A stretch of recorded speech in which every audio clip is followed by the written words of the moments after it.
Dr. Grobe. Good morning. So wonderful to see you. We are continuing our discussion this morning. I'm Marie Matson on heart health. We did live last week, I think it was Thursday, and we talked a bit about how to stay heart centered during stressful times and gave some tips. And you touched briefly, and that's kind of why we like doing these little breakout sessions about, when we talk about different topics. Completing the circuit when we're doing that action step of placing our hands over our heart, with you being a naturopath and Chinese medicine doctor and acupuncturist. And I know in my kinesiology work, the heart meridian comes off the pinky. And so placing your hand over your heart actually completes that circuit. And that was kind of, for as many years as I've been doing kinesiology and muscle testing and things, that was an aha moment even for me. So I love our discussions because I learned something new just about every second.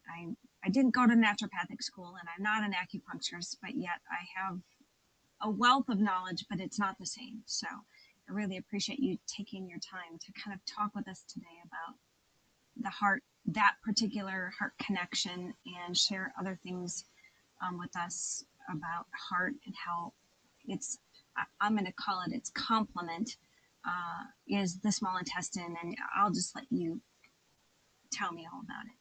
Tell us all about it. Well, I want to state, if one person could have all the knowledge and all the ahas and understanding, there would only be one person. So, so it's very important that we all come at things with different perspectives, different information, and share that, because then we do, then we connect the dots for ourselves, and we learn it better that way as well. And so, yeah, please don't learn everything just for yourself. It's like we need to blend our information and then see where that leads us. And that's what's fun about the videos that we've been doing. Um, so starting with the heart meridian and the heart channel, also on the hand is the pericardium, which goes through the middle finger. And so what's important about that is the pericardium, you can think of it as many different ways. It regulates hormones and other things as far as an acupuncture channel. But when you think of the heart, it's like an energetic protector or energy around the heart. And I'm simplifying that greatly, but that's one of the ways it's been described, and I like that image best. And so I think it's like we've got our heart channel and then we've got our pericardium channel.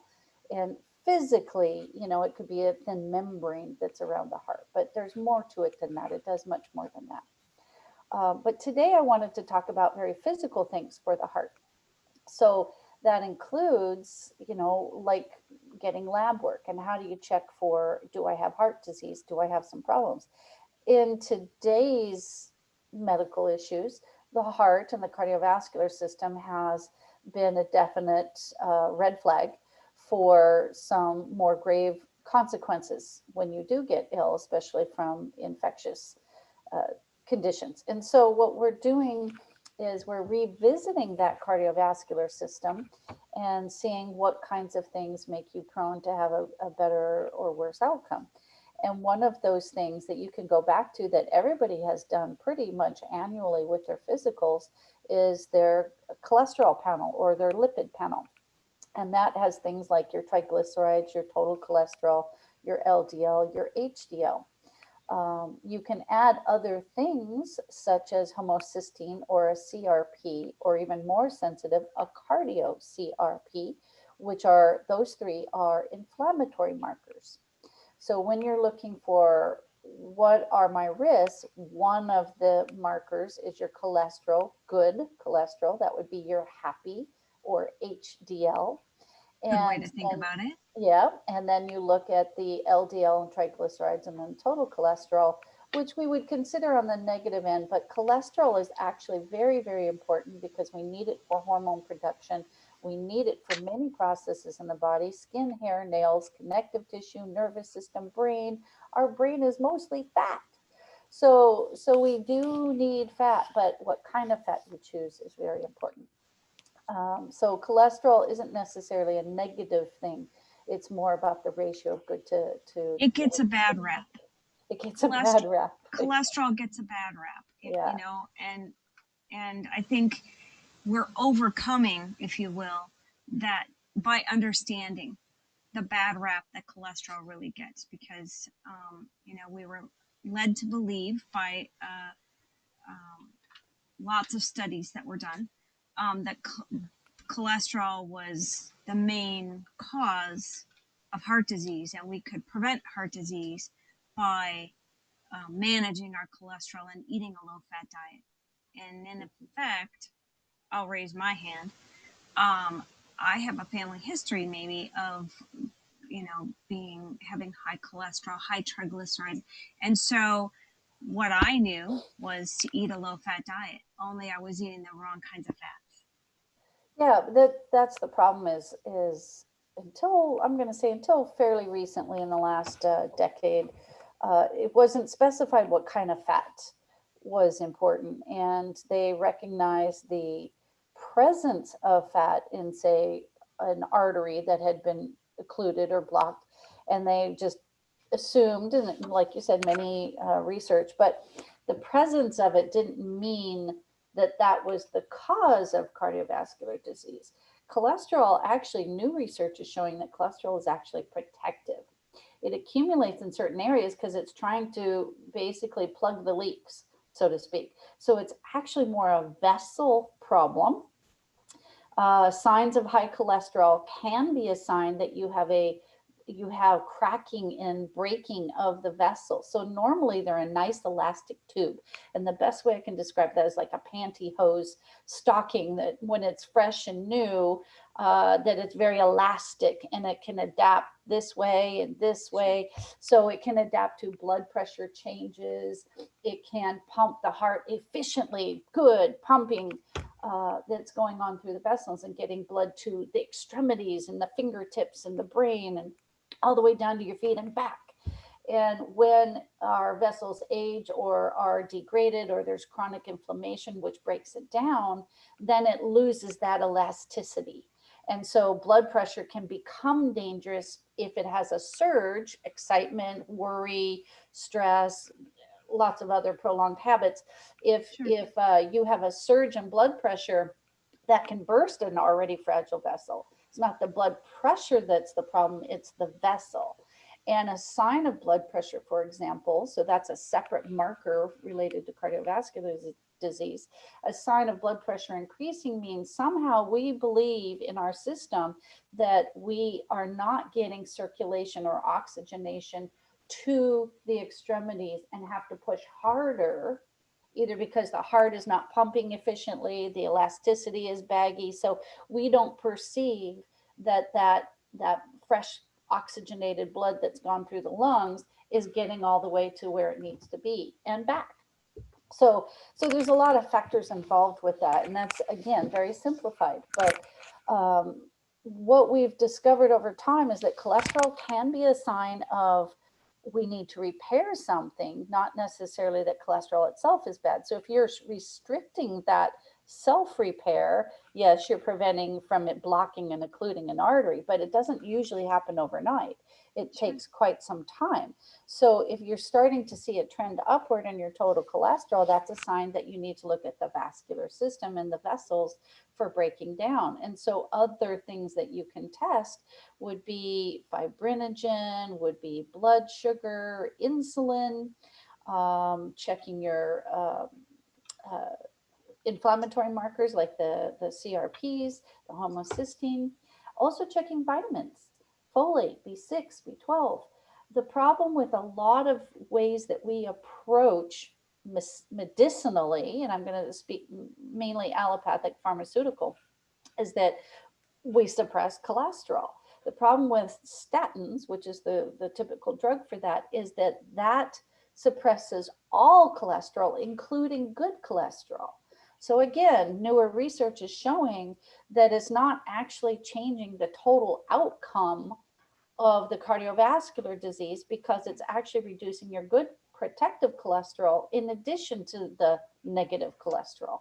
So Right. it's not really solving the problem. It's a Yeah. way of reducing total. And believe me, I've seen blood drawn sometimes where it's milky, and that is a bad sign. You've got a lot of cholesterol in the vessels. I have myself seen spun down back, when I was in Mhm. college, and spun down blood samples.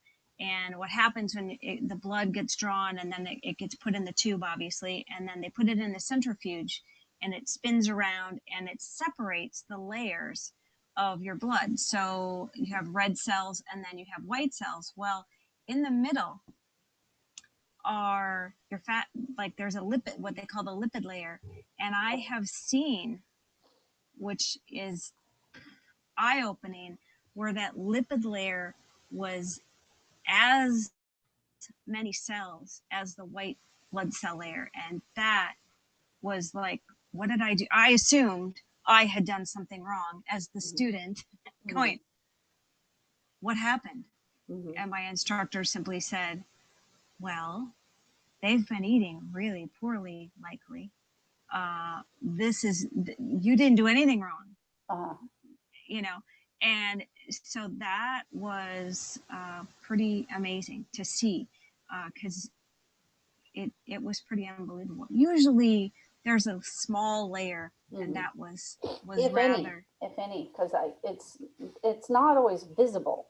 yeah, When it starts getting visible, then we're accumulating a problem, yeah. and you never forget it. I Never know that you forget it. never No. forget it. So that's one example of a medication that can work against you, even though the intention is meant to be good. Another thing they've done is a lot of the lab values is they've brought the value of what's acceptable, LDL, triglyceride, HDL, that kind of stuff. They brought all of those down. So that actually puts a lot of people in the cardiovascular disease category. And then they can start prescribing, the standard cookbook mix of beta blockers and all that kind of stuff. I'm not saying that all physicians do that, but I am very unhappy with that being done because even as we age, our cholesterol naturally goes up, and it's again protective. Um, there is a range of where it shouldn't do that, but I've had a lot of people where they start panicking about their cholesterol, and it's only because they lowered the bar. And it's not because their actual cholesterol worsened, it's just because they lowered the bar. So keep that I've in also mind. I've also seen them raise the bar with blood sugar, and Yeah, concern yeah, there's that that. concerns me. But Yeah. that's a whole different topic. Yeah, and it's related. Blood sugar. The reason blood sugar is a problem. That's why, for example, anybody with insulin resistance, diabetes, the problem is at least twofold.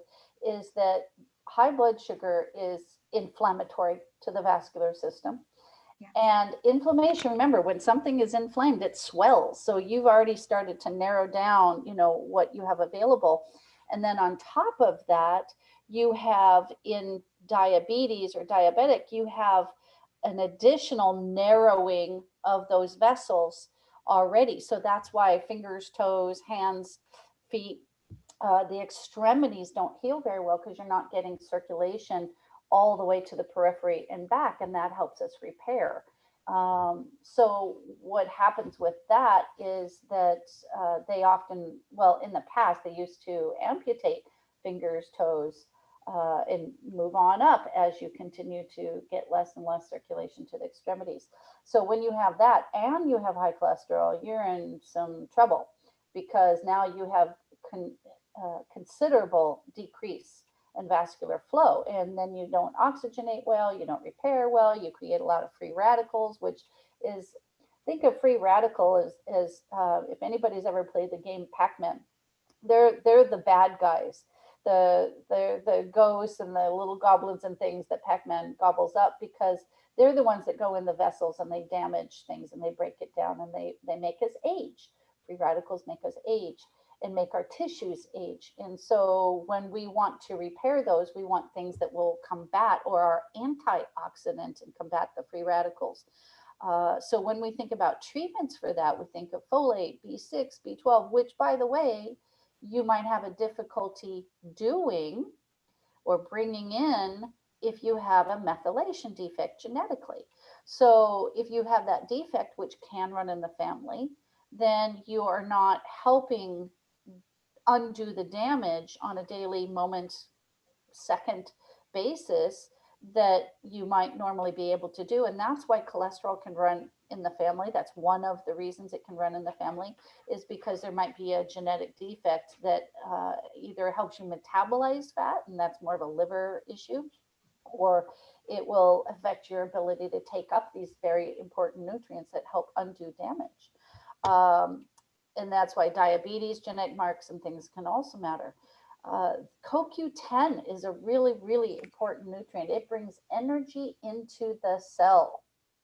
Energy into the cell. And guess what statins block?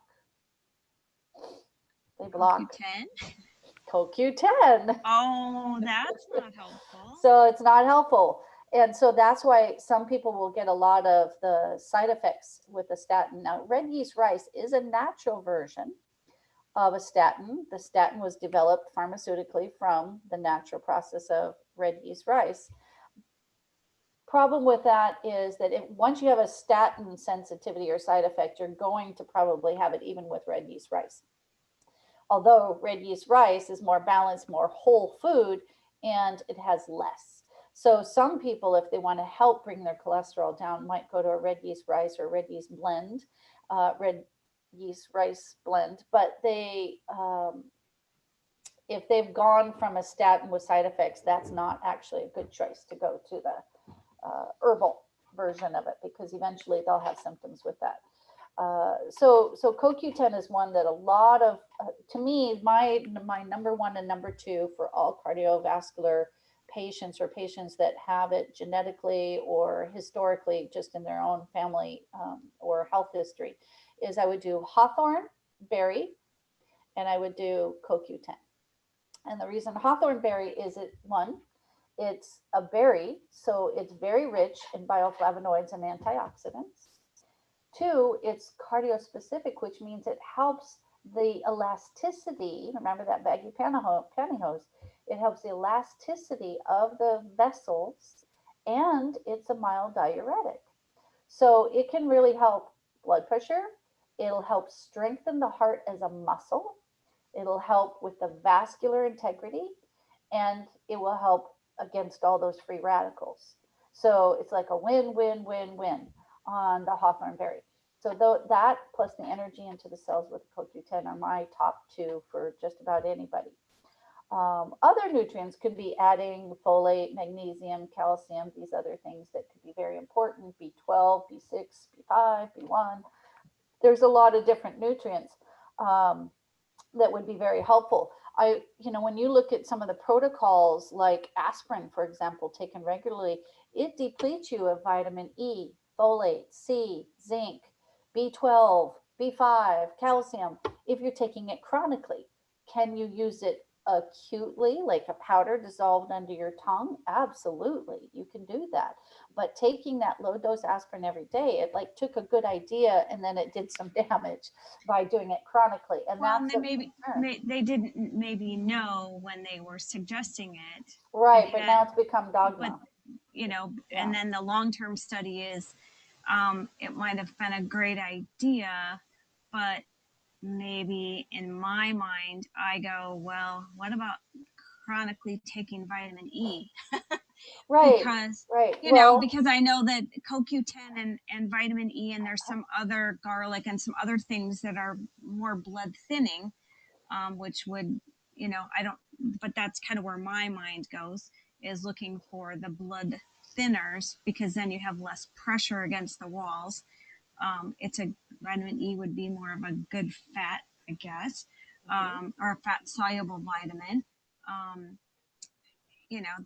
That's kind of my limited knowledge in that. And also you touched on the MTHFR, and I do know that so many people, like they're estimating 60 to 70% of, and I'll raise my hand again, us from Northern European descent, or you at home, you sit and go, okay, what is my family history? Do I know my family history? if you do, great. And if you have your DNA, that's even better. Let us know. We'll help you figure out what nutrients you need specifically to your DNA. But the methylated form of a B complex may be more specific. That might be a consultation, but that would be helpful for those people that maybe know they have MTHFR or have a family member that does. Likely you share some genetics there.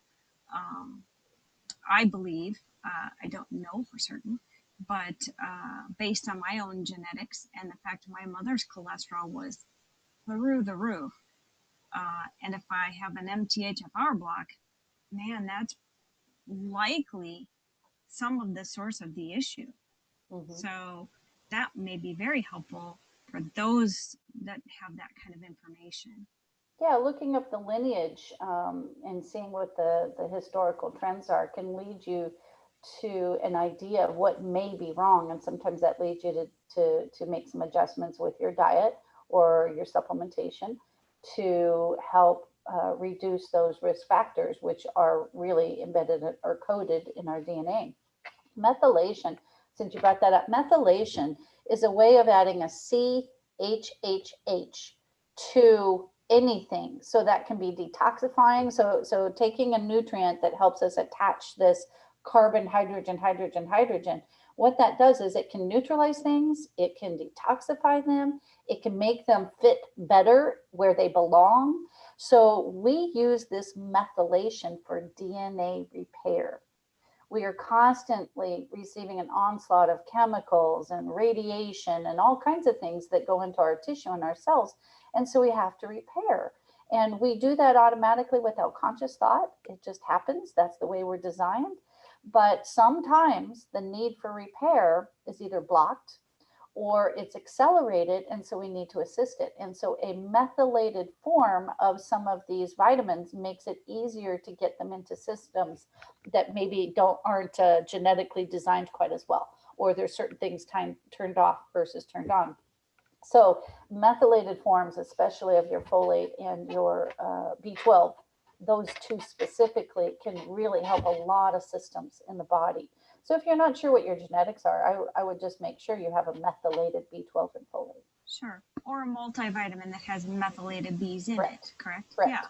Yeah. And you can get B12 and B6 and folate or folic acid in many foods as well. I mean, we're not saying, that a supplement may be necessary, but look for those cardiovascular supportive diet.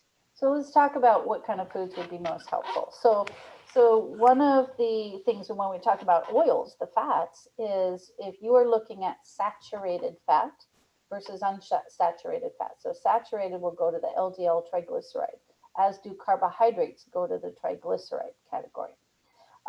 So whatever our body can't convert into fuel to utilize right now will turn to fat. We know that. Straight to the hips. Straight to the hips. We know or the belly. Or the belly or the liver. A lot of times we'll store that extra fat on the liver. Now, if we're not getting any other sugar in our body will use that fat for fuel and energy. But you have to not give it sugar. That's why those keto diets and things can often work. The problem with saturated fat, so saturated fat is usually animal fat, and it's the one that goes white in the pan at room temperature. So once you're done cooking and you see that nice pearly white fat or, a prime rib kind of thing, the fat is the ideal as far as flavor and tenderness and everything else when people are eating meat. The problem is that enhances your LDLs and triglycerides. It's not a problem if it's balanced with HDL. So where do the happy cholesterol come from? They come from the vegetarian or vegan or unsaturated fat. So fish oil, vegetable oils, nut and seed oils, coconut oil, olive oil. Now, coconut and olive can be solid at room temp, but it takes a very small temperature change to become liquid. And so grass-fed butter, if you've ever bought grass-fed butter and put it in a butter dish, you'll find that at room temp, the standard grocery store butter will stay because they're grain-fed animals, will stay solid. Excuse me. But grass-fed butter will start to melt at room temperature. In fact, I've taken grass-fed butter, left it out because I want to spread it on something, and I've had to put it back in the fridge because it's getting too soft. And so keep that in mind. If it goes liquid at room temperature or easily on small temperature changes, then that's a good fat for you. So a way to raise your good fats in the body is to have the more vegetarian or fish oils. And that's why a lot of people will supplement. So the positive of the good fats is they do help thin the blood as far as not letting platelets aggregate and not letting clots to form.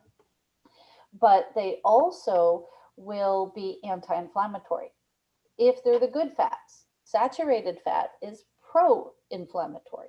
So again, it's a nice ratio. It's not like you can't have any fat. We need fat in our body. But what fat you choose will determine if you have inflammation, will determine if, think of the Tin Man, that rusty, you could make him stiff with a saturated fat, but you could make him fluid with a liquid fat. Okay? So that's what we want in our joints. That's what we want in our bone as far as tensile strength. A lot of people think, oh, just calcium, magnesium for the bone. And no, you need good fat too. And that gives that elasticity, that resiliency, so that if you do fall and hit something, that there's it acts more like linoleum than ceramics. We might bounce instead of break. A little bit, yeah. And so fat is really important for that. And then we go into antioxidants, and phytophenols is one. So think of grape seed extract. Think of Japanese knotweed, which is apparently, and I haven't seen it because I don't go to the East Coast, but apparently it's just a rampant weed on the East Coast. But Japanese knotweed is being used a lot, probably because there's so much abundance of the weed, that you can use it for resveratrol, which is getting a lot of hype, especially in wines and things, but they're putting into supplements because they don't want to give you the alcohol. It does its own problems. But resveratrol, which is the phytophenol kind of aspect of the fruit or seed, you can get it in grape skins as well. And it is a powerful, powerful antioxidant, anti-aging, helps move nitrous oxide into the tissues, which actually energizes them and oxygenates them. There's lots of benefits to having the phytophenols. Resveratrol is the key ingredient that you look for. Sometimes you'll see it packaged as phytophenols. And that, really? Historically, it doesn't last a long time in your body. So you take a supplement, it might last a few hours. But if you're doing foods high in those, berries again, okay? And the only caution I would say on grapes is they're high glycemic. So it's like the skins are awesome, but the grape itself is a little too glycemic for people to use. And that's why supplementation was a little better. But that's really important for repair of the vessels. So those cracks and degeneration improve. One of my favorite, I'll call it a dessert, is when I buy blueberries, I can't eat them fast enough. They go bad fast. And they seem like they're in season for a short period of time. So I tend to freeze them, and I will have a few frozen blueberries for dessert, because it's a little bit of sugar, but not a lot. I'm getting the, it crunches. So that's my thing. We all have our thing, right? And for me, it's the crunch. So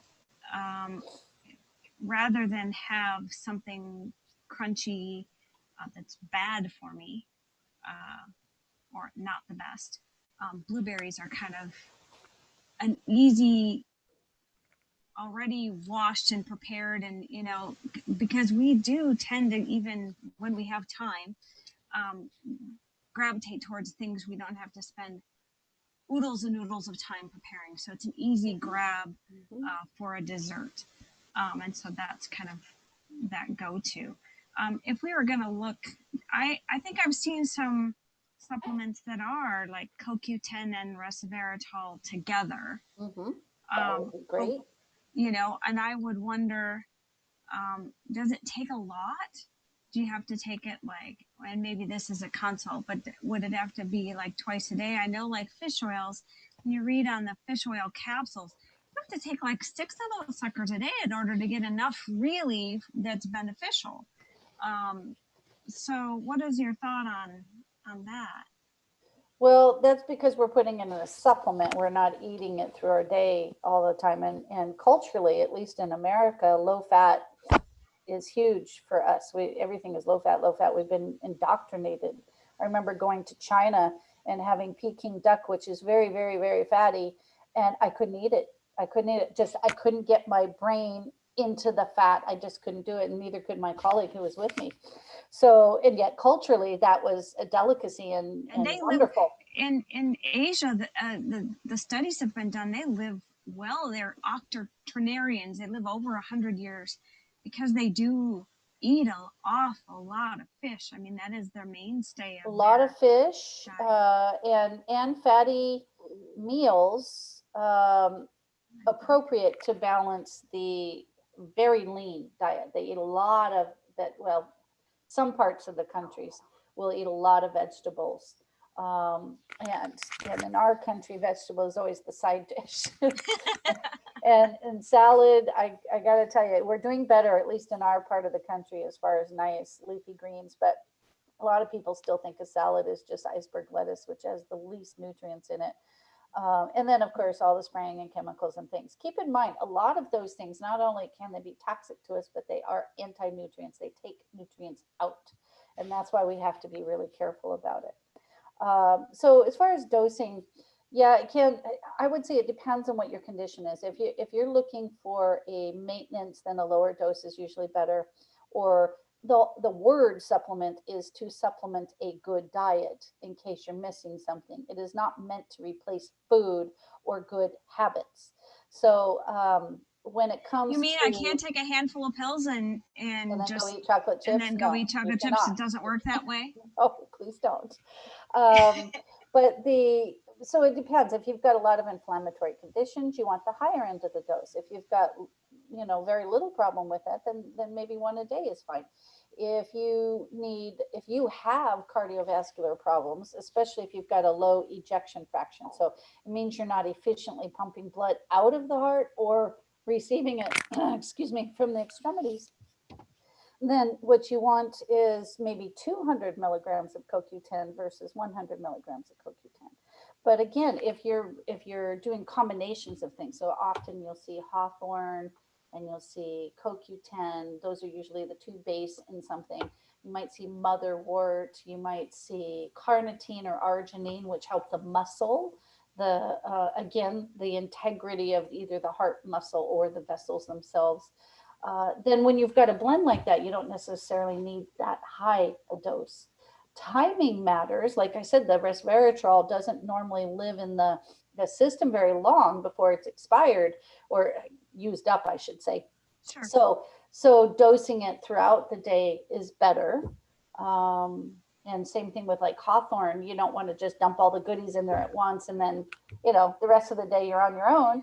So Well, it's better to do lower doses and I hate to be at least twice. genetic, gender, but I know numbers of gentlemen in particular that will prefer to take all of their supplements in the morning all at one time and then don't want to be bothered. That's it. That's the only time they're That going to do happens it. to a lot of people. That happens to Yeah. a lot of people. And that's Not just gentlemen, the ladies do the fine. same. I see both. Okay. I would say I would say that's fine as long as you eat a good diet and compensate for the rest of the day. Then that's fine. And what is a good diet? Green leafy vegetables, whole grains, lean proteins, um, uh, berries. If you're going to eat fruit to keep your glycemic index down, do berries, berries, berries, berries, And berries. and Low glycemic. you're not talking about making a smoothie and loading it up with berries, are you? Usually half a cup is sufficient at a time. It's like the blueberries. I've gone blueberry picking and I've done a pail and I could easily eat like 5 cups in one sitting. You pay for it on the other end eventually, but yeah, it's one of those things you just can't stop eating. So yeah, half a cup is usually sufficient. Half a cup a day, or half a cup 2 or 3 times a day if that's your only source of blueberries or some sort of fruit. It's not that you can't eat cantaloupe and other things like that. Just be aware of the glycemic index. And if you have cardiovascular disease, you don't want to be enhancing the sugary things in addition to trying to do the good things, because then you're kind of working against yourself. Sure. But in grains, whole grains, if it came off the stalk versus if they powdered it into a fine flour, right? Obviously, the whole grain will contain more nutrients and more fibers for you, and fiber takes cholesterol out of the system. So instead of loading up on medications or preventing the need for medications, then you might want to do a nice high fiber diet, which will come from vegetables, fruits, and grains. And you want to do your oils, your good oils, whether it's cooking with olive oil or using olive oil as a salad dressing, or cooking with coconut oil, or the nut seed oil. Squash oil has been lovely when I've been cooking things. It tastes just like squash. I don't think I've ever heard of such a Yeah, thing. yeah. And so, yeah, well, it wasn't a thing, I think, until, the last few years, where they're looking for other types of oils that you Well, can use, grapeseed oil, all one kinds thing of that stuff. I've heard you describe when we've done consults and things together is um, tell people to put if they're trying to get good oils into their diet and it doesn't seem to happen. I've heard you say to drizzle oil on their, like on their salad or on their food after, just a little bit of olive oil, avocado oil, whatever the oil is, onto or into their food after it's been prepared. And that was just, again, one of those mind-blowing, well, sure. Yeah, Well, because that's it's using the oil as a condiment. So just yeah, like you would set out salt and pepper or ketchup or anything like that, you would set out your oil. Now, if you're going to add it to anything you eat, then flax oil is probably the most palatable because it has the least taste of anything. But it is something you could put a little dollop or a drizzle on any vegetable, any grain, your scrambled eggs. And if you did that as a condiment with each meal, you would get in your dose and not have to take a pill. It would be the way to do it. That's how, yeah. It's like mind blowing. It's like, wow, I mind can use it blowing. as I'm a like, condiment. oh, I mean, Right. honestly, and to me, that I would much rather do that than take Mhm. 4 or 6 of those other Uh-huh. huge Uh-huh. capsules, and then my stomach's full because I've had all these capsules. And really, the Mhm. most beneficial thing to do is to get it from our food. That's the And ideal, because pills are going to be temporary. You're going to run out, the brand is out, they change the formula. What happens to me all the time is I've got a formula I'm using for a particular thing, the company discontinues it, and then I have to look for something else. So food is always food. And so, especially if you eat regionally or locally for the most part, or even grow your own, you have a lot more control over your sources and ideally the quality of the food. So when you are depending on a supplement, it's nice to have that extra effect, especially if things have gone down the road to where you need help. But yeah, if you can do it through food, and we can be trained, it's just a habit. We've been trained to take pills. yes, As right, a kid, I never yeah. took a pill. No, Well, I admit I'm old enough. I'm still of the we had generation. the Flintstone vitamins, and the Oh orange yeah, ones were always the last ones left at the bottom of the glass bottle. I'm telling you, they oh, tasted like they tasted like aspirin, and nobody wanted the orange Flintstones. But you know, that's funny. I forgot about those. Yes, yes, I guess as a kid I took pills. So we got trained to take pills for anything and everything. And so we can, retrain ourselves to use food as our medicine, and use oils as a condiment, and make sure we get our berries. That's where a lot of our B vitamins come from. Our minerals tend to come from the vegetables. Our vitamins tend to come from the fruits, generally speaking. Obviously, vitamin C isn't like everything. And vitamin C repairs skin, repairs wounds, repairs the vascular system. That's another one that gets hard hit when we do some of these automatic chronic protocols with good intention, but they actually will undermine some of these other things.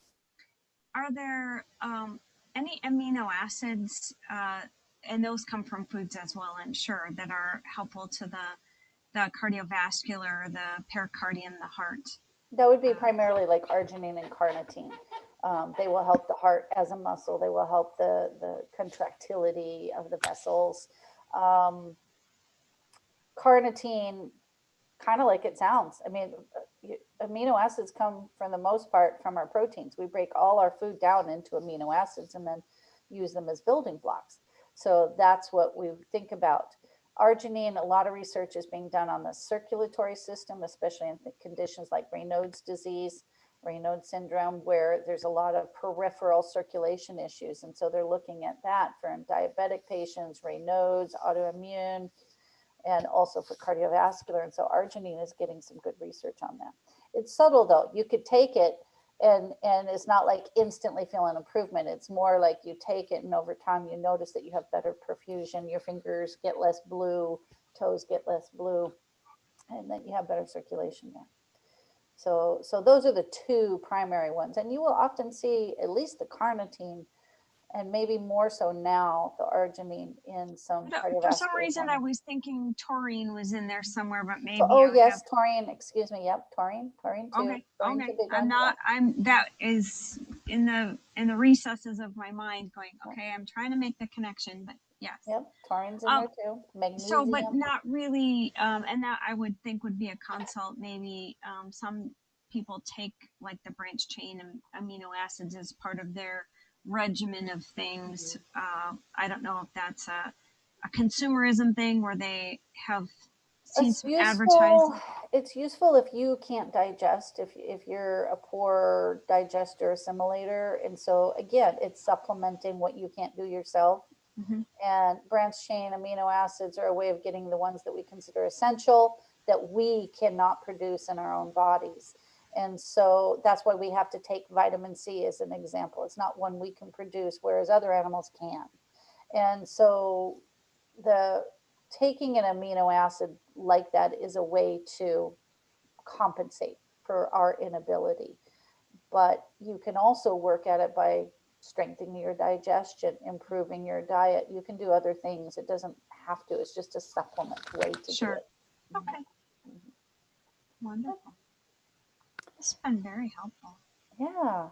So eat things like, that you wouldn't necessarily, like pomegranates. If you're a smoothie maker, then, pop a little bit of pomegranate in there. That's the seeds and all. Fantastic for you. Grapes, we always want the seedless grapes. Well, frankly, the seeds are just as important as the rest of the fruit. In fact, maybe more important.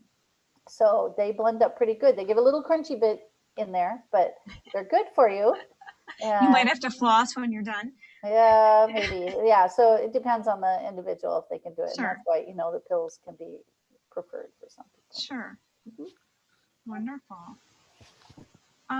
If somebody wanted to have a consult with you to go over their specific, and I know you've got this great intake form that talks about different times of day, and I was really surprised to realize how many clues you get from symptoms in the different times of day, because as a naturopath and Chinese medicine and acupuncturist, right, you have all these great things with an undergrad degree in biochem, which is more like genetics, but they didn't call it genetics back then. The best way to be in touch with you is to phone you or to be in touch. Well, today's times are very unusual, but I still stick with the phone. I can be contacted by email, but I prefer, so it doesn't get buried, I prefer the phone. And that's 360-527-2812. And leave a message and I'll get back to you and we'll get something set up for that. And then, if we need to communicate by email, we can do that as well. Sure. You leave that and you're able to see people this way by telehealth as well as in person, or? Yes, absolutely. Yep. Wonderful. Phone, telehealth, email, phone. Yes. The office is very underutilized at the moment. Yeah, as far as like physical presence of anyone. Yeah. as I think is the case around the world. Uh, Yeah. Yeah. this isn't just a U.S. issue or a Canadian issue, Mhm. but Well, this is a new way. Do you expect to see? I don't know. I was hopeful maybe we would see less disease uh, because we're most of us home, and I'm hopeful that people are taking the time to take care of themselves. But I have to say, I don't know because like the alcohol consumption is really high. So that is a little concerning that we may end up with a few more people with fatty liver after having, you know, the alcohol yeah. consumption. It's, yes, it's an opportunity to make diet changes, habit changes. I think where it's failing right now is that there's a lot of fear and anxiety and a lot of unknown. Are we out? Are we not? What's going to happen? And that contributes to us maybe staying in old habits or bad habits, adding new bad habits. It'd be interesting to take a poll of how many good habits were created from this and how many bad habits were created from this. Um, one thing that I would say I really don't want to see go away is that there's definitely, speaking of the heart, Institute of Heart Math found that there's a measurable distance where our heart energy and frequency can reach people, and that's 2 to 3 feet. And so if I have my 2 to 3 feet and you have your 2 to 3 feet, guess what? There's our 6 feet distance. So it's interesting that we can't affect another person's heart quite as well naturally. And I do think like doctor visits, having a patient in the office and connecting with it, because I also, as an acupuncturist, I'm checking the pulses and I'm touching them virtually every visit, not just doing a blood pressure or impersonal thing, and looking at their tongue and looking in their eyes. And, normally we're not sitting quite 6 feet apart. And uh, I think that matters. I think that connection with people. So, what I want to encourage people to do, if they're following the social distancing, is to focus on their heart energy and expand it past those 2 to 3 feet. Send out love, send out joy. And if you don't know what that feels like, send out gratitude. Okay. Gratitude that the other person is keeping you safe, if that's how you want to think about it. Gratitude that you're out in the sunshine. Gratitude that you're going to have access to food. Gratitude for whatever it is, for your family being home or not, whichever's more comfortable. Um, I I strongly recommend that we expand our heart energy so that we can reach that distance.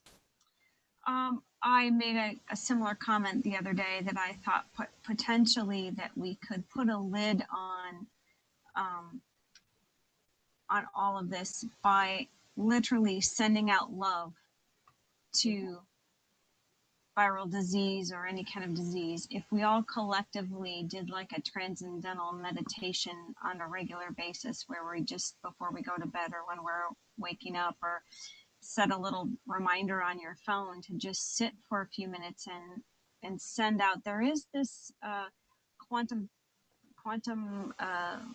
energy that goes out, and I do believe uh, people feel cared for, Mhm. even if you send that love out. If you can't physically um, hug them, although I have taken a clean sheet out and wrapped somebody in a clean sheet and hugged them because they were feeling so very disconnected. Mhm. Um, and that was a simple gesture, Mhm. but they truly felt cared for. And I think we get that Oh, from the people that we're with, but because we're sequestered with them or we're living with them, and hopefully we're still speaking to one another and hugging each other and loving each other at this point. But we do miss the friendships, and we do feel love from other people. So I think that's a great idea.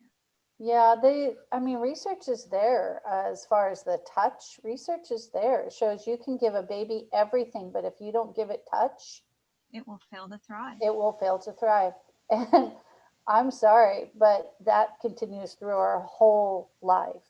Yeah, it's just not through And infancy. so if you send your intention, it can be palpable. It can be palpable. So if you can't physically touch, send your energy, your heart, your love. It does matter.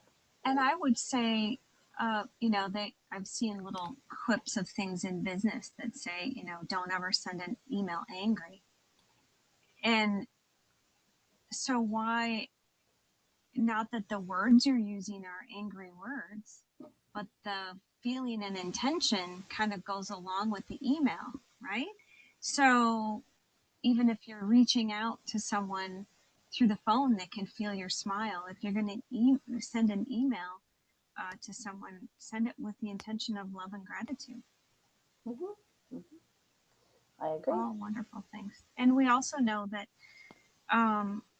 we've heard lots of people where one spouse dies and then the other one dies in a very short period of time, and they call that broken heart syndrome. So the heart is a very powerful organ, but also emotion. Yes, and in Chinese medicine, I think they describe it best because they do have that emotional heart and the physical heart distinction. They attribute specific qualities to it depending on what aspect you're fixing. And you aren't always doing the same treatment. It depends on what your purpose is or what your focus is on the heart. The heart, especially. The heart is the center between the brain and the biology, the heart. So, For sure. Thank you so much for your time today. This has been thank you. wonderful. Yes. And we encourage people to subscribe here or share the videos. That's, during this time, we're filling it with educational videos. That is the concept. It's also the concept behind takecareuniversity.com, is that it become a educational website. We have started with the people that have had their DNA testing done, where we can look at it specifically and see what the family history is, and then talk about diet and supplementation if necessary. But expanding on that is the videos that we're doing and linking it all together. And I'm one woman with a few hours of time on her hands, so I ought to be able to learn how to do that, or pay the web guy to get it all handled. But yeah. Awesome job. Well, thank you. That is like over my head how to do that. We all have skills, along with taking continuing education classes right now, so that I don't have to do it for 2 more years. And there's just all kinds of things we can do to fill our time. And sometimes it's reading a murder mystery, and sometimes it's reading journal articles and learning more about heart and cardiovascular and how it relates to the body is just one of those ways. So thank you so much, Dr. Grobe. Okay, thank you. See you again. Be well.